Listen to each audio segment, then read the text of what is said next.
en Afrique du Sud. Il a été reçu par son homologue Cyril Ramaphosa. Bolan. Hello, Philly. Very well. How are you? Thank you so much. They want to take your picture. Yeah. They want a picture with you, not with me.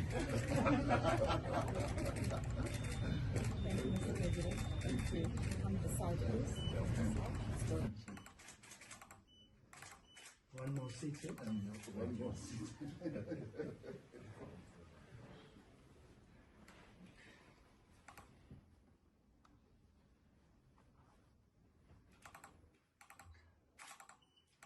Okay, thank you, guys. Le président de la République démocratique du Congo, Helmut Ngeleka alias Félix Tshisekedi, a donc été reçu par son homologue sud-africain Cyril Ramaphosa. J'ai entendu beaucoup de rumeurs. J'ai suivi et lu beaucoup de choses. Bakutanagina Kabila et tout ça. Où se trouve la vérité? Laissez-moi vous donner des informations.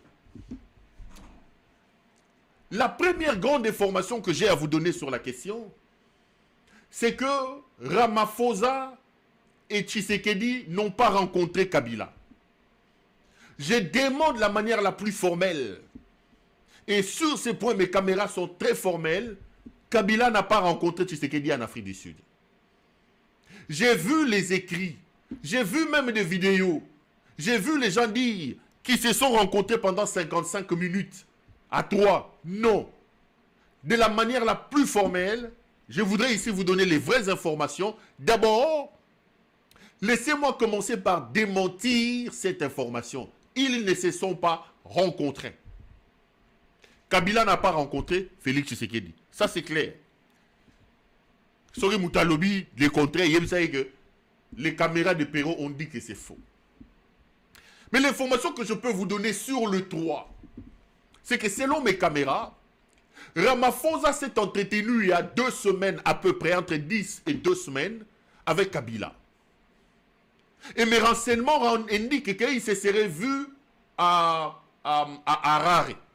Il se serait vu à Harare, au Zimbabwe. Parce qu'en réalité, Joseph Kabila a lancé une sorte de périple diplomatique. Il a rencontré beaucoup de chefs d'État. À un moment donné, vous avez même entendu des bruits qu'il était à Brazzaville. Kabila ne veut pas porter la responsabilité de ce qui arrivera. Chez nous, en Chilouba, on dit Azoko Kende Kocha Lusanzu. Lusanzu, c'est-à-dire, il va expliquer à ses chefs d'État que j'ai beaucoup supporté. C'est le message que Kabila donne. J'ai beaucoup supporté. Monsieur Denis Sassou Nguesso, regardez, ça fait 5 ans, 6 ans, je ne dis rien. Aujourd'hui, ma famille est humiliée. Mais bien, aujourd'hui, on me condamne à mort. Aujourd'hui. Et il a rencontré énormément de chefs d'État. Il a été au Togo. Il a rencontré en Ouganda beaucoup de gens. Kabila a fait un véritable périple diplomatique. Et j'estime qu'il a raison de les faire. Pour 2-3 raisons. D'abord, Kabila, dans le fond, c'est un homme qui a grandi en Tanzanie. La Tanzanie est le berceau du panafricanisme. Lorsque vous parlez d'aujourd'hui de Julius Nyerere, quand on évoque Nyerere, on voit Lumumba, on voit Kwame Nkrumah. Des gens qui ont été des porteurs du panafricanisme. Des Africains purs sang qui aiment leur continent. La preuve, c'est qu'aujourd'hui, les petits voleurs qui sont au pouvoir, des bandits et des médiocres qui gèrent le pays aujourd'hui, moins d'occasions, ils volent de l'argent, ils construisent au Canada, ils construisent partout. Bazoyi Bambongo pour construire ailleurs. Mais vous allez voir, reprochez à Kabila ce que vous voulez, dites tout ce que vous voulez, Kabila a construit chez vous au Congo. Vous avez des hypnoses, vous avez des Kingakati, vous avez des Kachamanta, vous avez des Kundelungu, vous avez. C'est des panafricanistes et des gens qui sont rattachés à l'Afrique. Et pour lui, il est hors de question d'aller s'agenouiller devant l'Occident. C'est vrai que pour un rayonnement du pays et pour un rayonnement de son combat, Il faut absolument qu'on ait aussi une visée vers l'étranger, c'est-à-dire les États-Unis, etc. Mais l'affaire est d'abord africano-africain. Il a fait la ronde, un périple diplomatique. Et dans son périple, il y a quelques jours ou quelques semaines, il a effectivement rencontré Cyril Ramaphosa. Kabila a dit ceci à Cyril Ramaphosa, parce que vous ne le savez peut-être pas.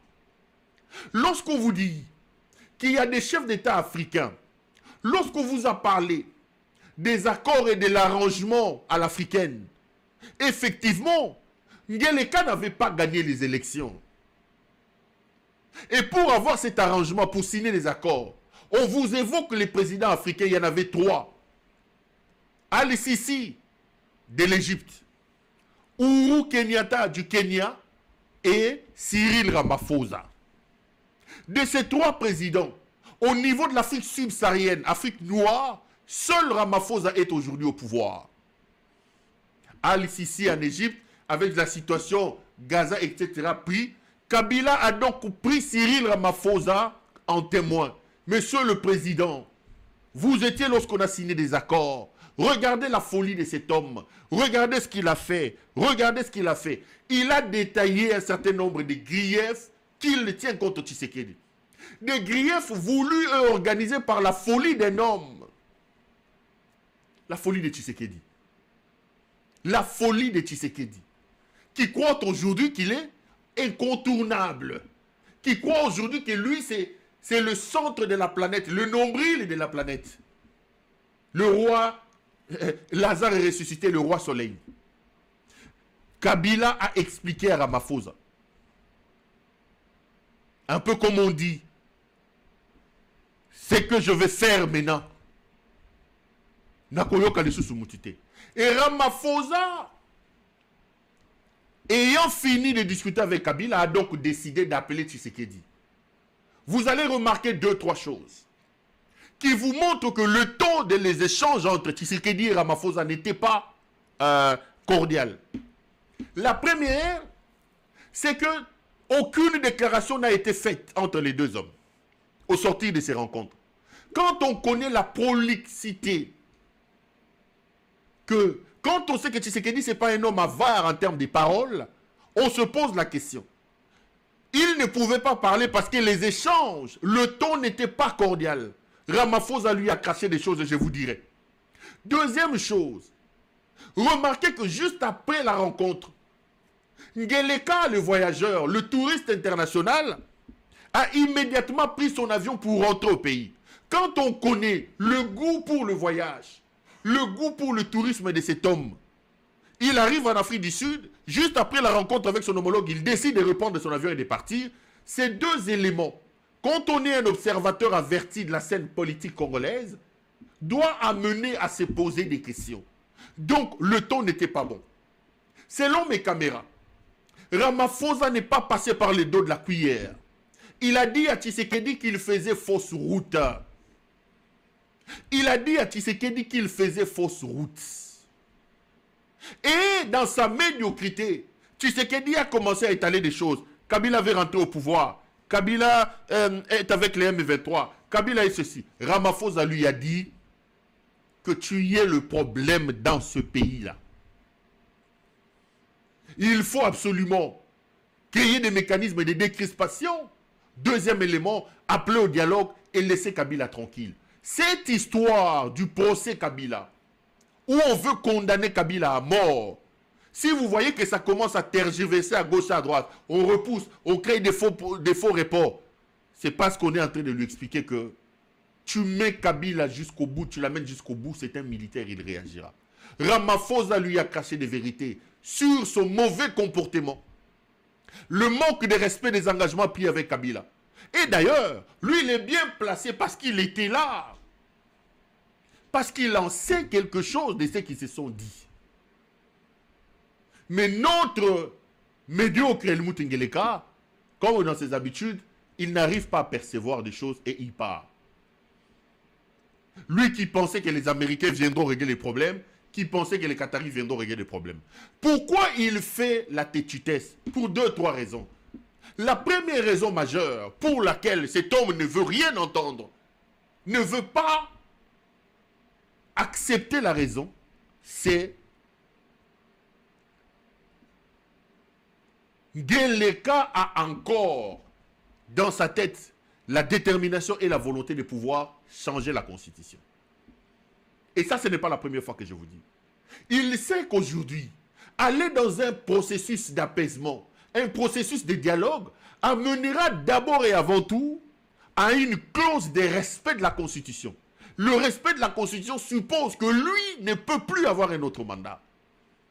C'est ici que je voudrais lancer un autre appel à sa femme Elimutesi Nyakeru. Nyakeru, Nyakeru. À trop vouloir manger, à trop vouloir gagner, on risque de tout perdre.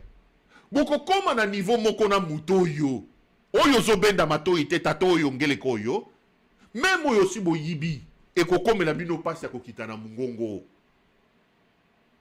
Benda mutuno matoi. Il ne peut pas créer des problèmes à tout le monde. Il ne peut pas amener tout un pays, mener tout un pays en bateau et croire qu'il réussira. Vous n'allez pas réussir contre 120 millions d'âmes. Vous n'allez pas piétiner 100 millions d'âmes éternellement. Non, vous n'êtes pas plus fort que Mobutu. Vous n'êtes pas plus fort que tous les grands dictateurs. Vous vous trompez. Le pouvoir rend fou. Mais le problème, c'est que le fou, lui, ne rend pas le pouvoir. On arrache les pouvoirs aux fous. Nyakeru, je répète, le pouvoir rend fou. Votre mari est devenu fou à cause du pouvoir. Mais l'ironie de l'affaire, le pouvoir rend fou, mais son ironie et le Koutanaïe et son mensonge est que le fou, lui, ne rend pas le pouvoir. Mais le pouvoir, on le lui arrache. On vous arrachera ce pouvoir. Si vous ne faites pas attention, ça sera de manière tragique. Et vous n'aurez même pas le temps de jouir et de profiter de tout ce que vous voulez à ce peuple. Donc, il ne peut pas aller dans la logique. Il ne peut pas aller dans la logique de l'apaisement parce que la logique de l'apaisement va consacrer le respect de la Constitution. Toutes les manœuvres qu'il fait ici, pour lui, c'est gagner. Il cherche à gagner le temps. Mais il ne gagnera pas éternellement le temps. Donc, en réalité, première information, Tshisekedi ne s'est pas entendu, n'a pas rencontré Kabila. Kabila ne veut rien entendre de lui et Kabila ne veut pas le rencontrer. Deuxième élément, c'est que Tshisekedi a été sermonné, s'il faut que